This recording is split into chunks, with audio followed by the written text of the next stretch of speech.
It is really a great pleasure to join Secretary Blinken at this media event at the conclusion of what I can honestly say is a very productive morning of discussions. I was last here in April, and obviously a lot of things in the world have changed since then. While we have spent quite some time this morning, I thank the Secretary and his wife for hosting us yesterday at a working dinner. This was really a very gracious gesture, and I think an occasion that both of us put to good use. Obviously, a large part of our deliberations today were devoted to the strengthening of our bilateral relationship. Most of you would readily understand that it has grown very significantly in scope and depth over the last few years. We engage each other across pretty much every domain, and the quality of our cooperation, as indeed of our conversations, have steadily improved. In today's meeting, we discussed our political coordination, working together in plurilateral and multilateral formats, and exchanging assessments and collaborating on important regional issues and global challenges. I would specifically mention the Ukraine conflict and the Indo-Pacific situation in that regard. I shared with Secretary Blinken my experience of interactions during the UN General Assembly about the deep anxieties in the global south on fuel, on food, on fertilizers.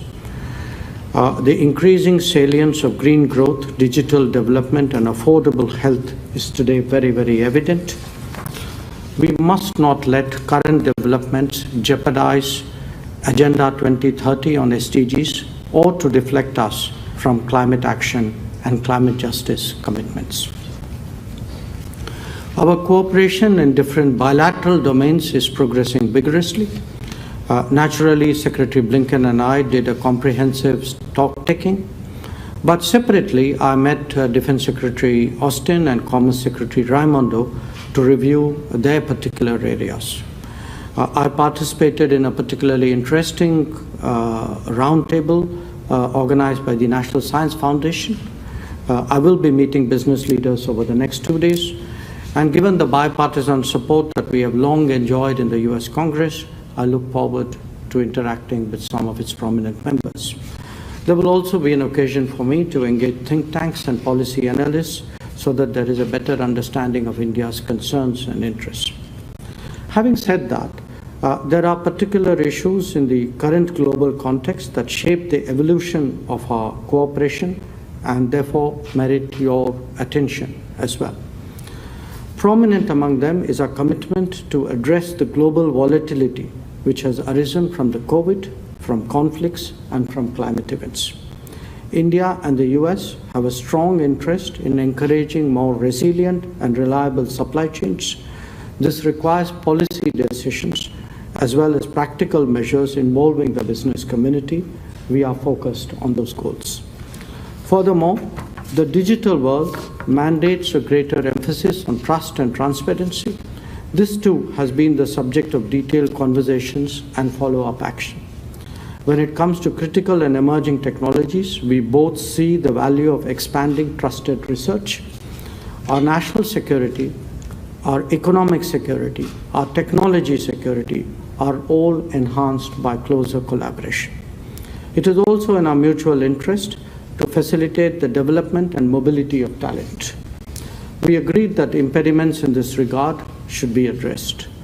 There is a keen interest in India's national education policy, and we will explore how that can best serve to expand our partnership. On mobility, specifically visas, this is particularly crucial given its centrality to education, business, technology, and family reunions. There have been some challenges of late, and I flag it to Secretary Blinken and his team, and I have every confidence that they will look at some of these problems seriously and positively. All these issues and more were evaluated not just in our bilateral context, but also from the perspective of the Quad and the I2U2. We are keen to move forward on the Indo-Pacific Economic Framework. I saw some creative thinking on how to repurpose established mechanisms for more contemporary collaboration. Our two countries are committed to contributing to the betterment of the global commons. True to our traditions, we rise above narrow national interest to serve the needs of the larger international community. We do so on the basis of our belief in a rules-based order, in our respect for international law, and in our adherence to the UN Charter. India-US cooperation is today visible across the length and breadth of the Indo-Pacific, and perhaps even beyond. It has many facets and expresses itself in different ways.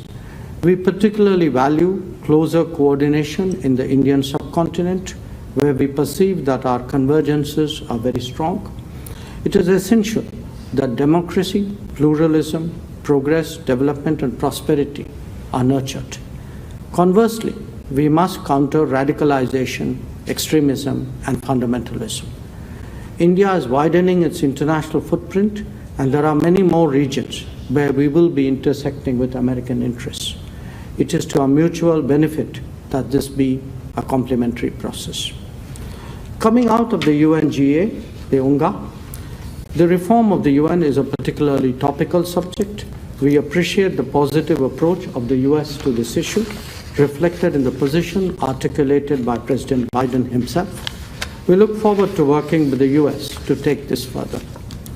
I also expressed appreciation at the strong cooperation that we have got from the US on the question of tackling international terrorism.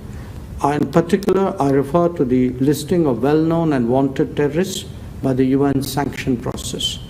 In many other formats too, our two countries collaborate to keep the world safer and more secure.